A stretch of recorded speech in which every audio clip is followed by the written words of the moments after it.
You may already know that there are many important parts inside a computer, but what exactly do they do? Let's take a look inside and learn about the various components that make a computer work. Whether it's a desktop computer or a laptop, every computer has a large circuit board called a motherboard.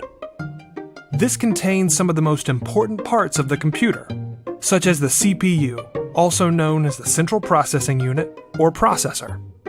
The CPU can be considered the brain of the computer because it processes information and carries out commands.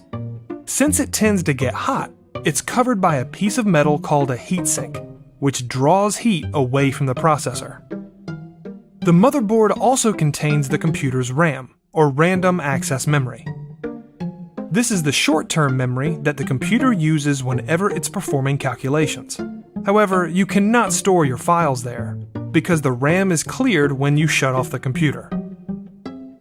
The hard drive provides long-term storage, keeping all of the computer's data even when it's turned off. Many hard drives use a magnetic platter to store data, but many newer computers have solid-state drives, which are faster and more durable, but also more expensive.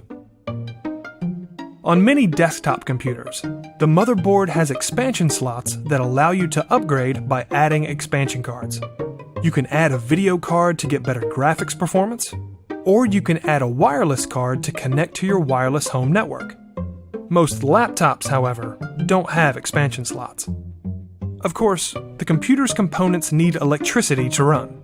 The power supply unit is designed to take power from the wall outlet and send it to all of the different components that need power. Laptops also contain a built-in battery that lets you use them anywhere. A computer is a pretty complex machine, but now that you've seen what goes on inside, it should be a little less mysterious.